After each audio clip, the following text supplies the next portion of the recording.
안녕하세요. 오랜만에 인사드립니다. 본문의 일품 식탐 크루즈 최지혁 변호사 다시 한번 인사드립니다.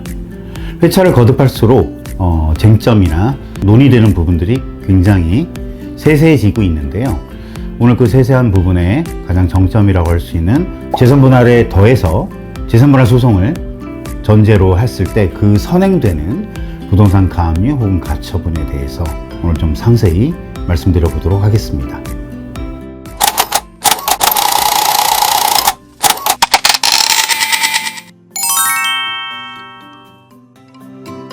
재산분할 통상의 경우에는 집 하나를 나누거나 그게 자가일 경우 그리고 전세일 경우에는 전세금을 나누는 경우가 90% 이상입니다. 명의자가 아닌 측에서는 어떻게 해야 될까요? 불안합니다. 자기 것이 아니기 때문이죠.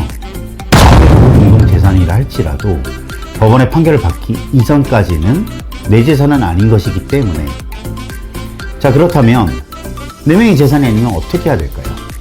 가압류, 가처분, 이걸 보전소송이라고 합니다. 상대방 배우자의 재산이지만 내가 나눠 받을 권리가 있을 때 그때 어떻게 처리해야 되는지 그것이 바로 부동산 가압류 혹은 전세금 반환 청구권 가압류 혹은 드물게 가처분 통틀어서 보전소송이라는 점입니다. 자 그렇다면 내 명의가 아닌 상대방 배우자의 재산을 어느 정도 분여받고 싶어요. 그때 할 수 있는 게 일단은 최초로 가압류 가처분을 먼저 말씀드립니다. 그 외의 이혼소송을 본안소송이라고 합니다. 그것은 별로 중요치 않고 가압류를 왜 해야 되는지가 중요합니다. 가압류를 왜 하느냐? 불안하기 때문입니다. 상대방이 처분하고 본인이 현금화해서 그것을 꿀꺽하면 어떡하느냐라는 불안감은 신뢰도가 어느 정도냐에 따라 달라지겠지만 여전히 그 불안감은 남을 수밖에 없습니다. 그래서 저를 비롯한 거의 모든 이혼 전문 변호사들이 내 명의가 아닐 때 가압류 가처분 등의 보전소송을 당연히 먼저 하시라고 추천드립니다. 자, 가압류 이후의 소송을 짧다면 6개월, 길다면 1년, 또 길다면 더 길다면 2년까지도 갈 수 있겠습니다만 그것은 차치하고 자 판결이 났어요. 혹은 조정이 성립되었습니다. 그러면 현금화해서 재산분할금을 분여받으셔야 되잖아요. 누가? 명의자가 아닌 측에서. 자 근데 부동산 가압류는 이쪽에서 해제해 주지 않는 한 웬만하면 풀어지지 않습니다. 뭐 가압류 취소 소송이라는 게 따로 있기는 합니다만 그보다는 판결이 났고 조정이 성립되었다면 양 당사자끼리 협의하는 것이 가장 좋습니다.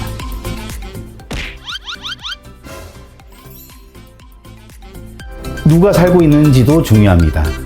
아내와 아이들만 살고 있든지 간에 그보다도 일단 그 집을 처분하고 재산분할을 청산하는 것이 가장 중요하기 때문에요.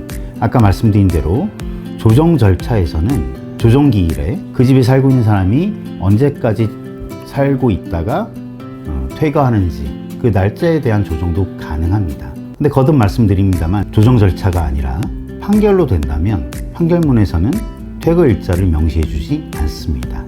이러면 또 혼선이 올 수밖에 없는데요.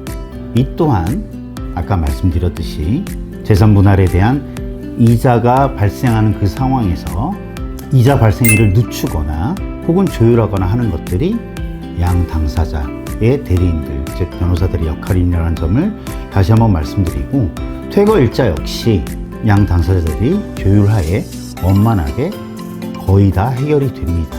아주 간혹 버티시는 분들이 있는데 그런 사례가 없다고는 제가 말씀 못 드리겠네요. 약속대로 가압류를 해제해 주었음에도 불구하고 가압류를 해제해 준다는 뜻은 뭘까요? 가압류를 해제해 줬으니 부동산을 처분을 하거나 혹은 대출을 받아서 빨리 현금으로 재산분할금을 지급하라는 취지일 텐데 그 약속을 지키지 않는 사례가 최근에 있기는 합니다.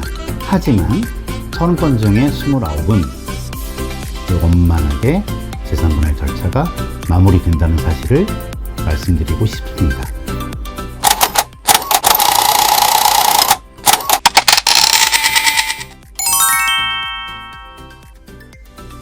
오늘 좀 어려운 얘기들이 많았는데요.